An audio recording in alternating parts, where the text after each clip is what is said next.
3 days na akong delayed. Naisip ko nga na mag-test ka. Kasi usually, hindi naman ako nalilate. Tingnan natin. So, i-dip ko lang siya. Siyempre, hindi ko napapakita ng baby ko. Ayun. Oh.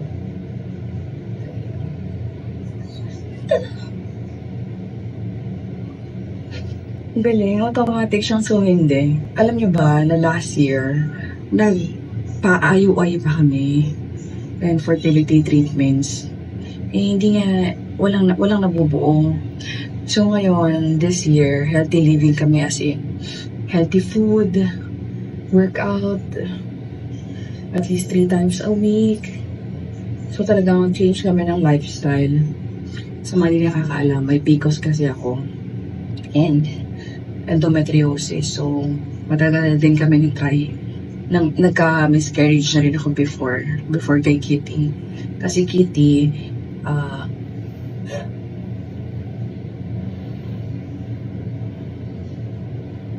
oh my God. Oh my God. Oh my God.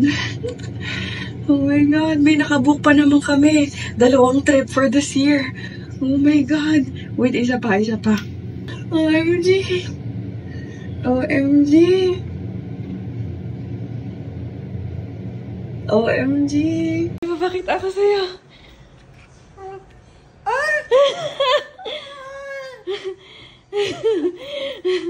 Diba? I just saw. Oy, be careful na.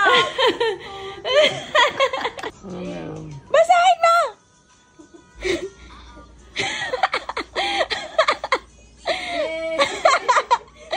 Uy, parang di ka masaya. 3 days na akong delayed. Oo, kailangan mo na magpa-ano kay Papa Jesus, please give us a baby. Sabi ko, a healthy, normal baby. Ang galing naman ng prayer niyo, Mama. Alam pa na yan, ready na ba ako maging ama? Asus! Asus! Did you know that Mommy has a baby in her tummy? Why? Ano why? Can I have a baby? Me, here. So what can you say that you're going to be a big sister na? That means I'm gonna have a baby. No, Mommy's gonna have a baby and you're Yes. gonna be Ate Kitty na. Yes. Yes? Yes. You want a toy? Okay. So the baby will play with you. And here's another one for your baby. Thank you. How about the mama plays? The baby plays also when Mama is playing. If Mama is happy, eating. happy din si baby. Yes. Ganon din. If Mama is eating, the baby is eating also. You know, Kitty, the baby is your kapatid, sibling. What's a sibling? It's like a sister or a brother. We're not yet sure. If it's a sister or a brother? Yeah, we're not yet sure pa. That's it. What does it say? Am I pregnant? That's kay Mommy. That's kay Mommy. Oh, what does it say? Not pregnant. Kitty is not pregnant. Alam mo how it works? I put my wee-wee in here. Did you know that? Don't put it in your mouth. I put it in my wee-wee. I wanna put it. I'm gonna put on it. No! Ano daw yung reaction ng mga besties dun sa pregnancy ko? Actually, nung day kasi na nalaman ko na nag-positive nga yung test, before pa ako lumabas sa CR, message ko na agad sila. Hindi ko na napigilan. And alam nyo ba, technically, mas una pa nilang nalaman kesa sa family ko. Abaw! But anyway, syempre, super happy din sila for me. Kasi alam nila yung struggles namin since last year, dun nga sa pagta-try. By the way, itong clips na nakikita ninyo is yung celebration namin ng Easter. Pero before yon, nag-swimming lessons muna yung mga kids. Sort of housewarming na rin. First time namin dito sa house nila Sis Abby. At sinarado pa nga. Baw! Nag-prepare nga rin pala sila Sis Abby ng lunch namin. Super yummy and healthy. Etong shrimp yung specialty ng Velis Fam at saka nag-add din pala sila nitong mga muffins. Tapos nag-order na lang kami ng chicken para sa mga kids. Naging tradition na nga namin na mag-celebrate ng Easter kasi pang 3rd year na namin ito together. And syempre kapag Easter, hindi pwedeng mawala yung egg hunt. So habang busy pa yung mga kids maglaro and mag-activities, yung mga mommies nag-prepare na ng mga eggs. Tawang-tawa nga pala ako kay Sophie kasi dinrowing niya ako. Yeah, that's me. Wow, I love it!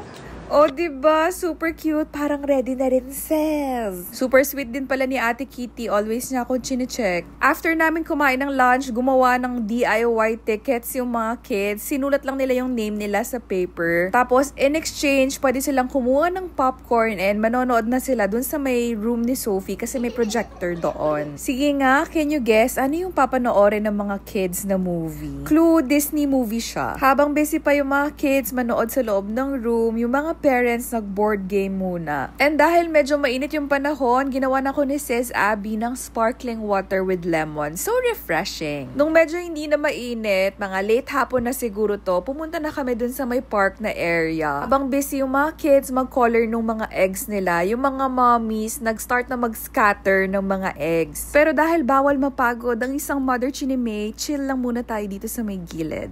Bao. Happy Easter! Are you ready? Yes! Let's go! Oh, slowly, slowly. Shoot it in your bucket. O diba, pati yung mga dogs enjoy na enjoy.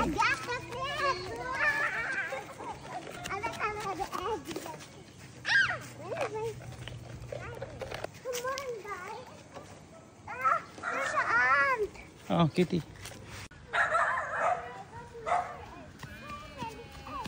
Kitty, let me see your eggs nga. Wow! So, ayun lamang for today. Abaw, until next year. Alam nyo, napatunayan ko na kapag hindi mo pinilit, mas ibibigay sa inyo. Etong pregnancy na to, hindi talaga namin siya pinlano. Actually, last year, merong mga ini-inject, iniinom ng mga gamot. Nagpa-IUI din kami twice. Negative.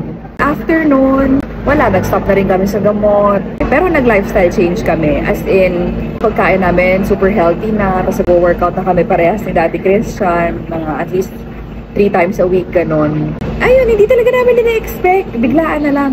3 days nga ako na-delay. Naisip ko lang hala, hindi kaya preggers. Kasi nga, mula nung nag-change kami ng lifestyle, naging regular din talaga ako. Nabigla nga ako na OMG. Kasi super busy ko rin nung Feb. Ang dami naming mga work, events, gig, ganon. So hindi ko rin talaga na-expect. Nag-slide down ba yung camera? Parang no, gumagalaw. Anyway, so ngayon, kakatapos ko lang ng labs ko. Ayan, ang dami niyang kinuha na dugo. Ipapakita ko sa inyo yung picture kung gaano karami yung vials.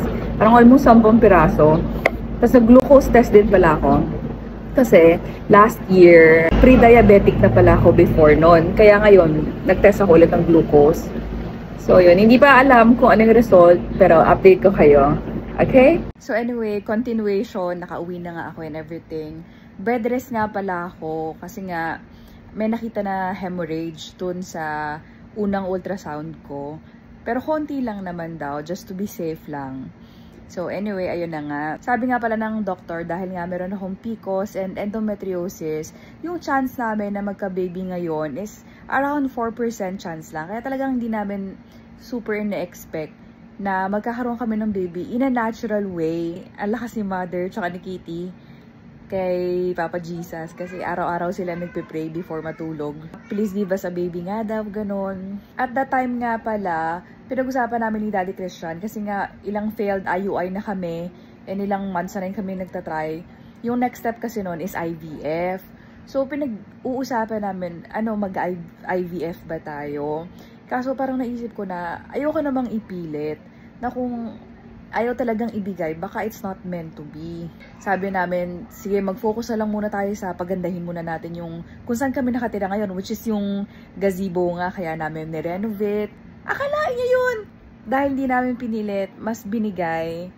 siguro talagang right timing lang. Hindi lang talaga meant dun sa time na yon. Buti na lang hindi namin pinilit kasi napagawa pa namin yung gazebo. Eh kung pinilit namin, nagpa-IVF kami. Eh di wala na sana kaming budget pang gazebo.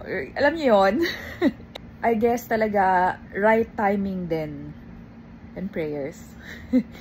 So, ayun lamang. Abaw.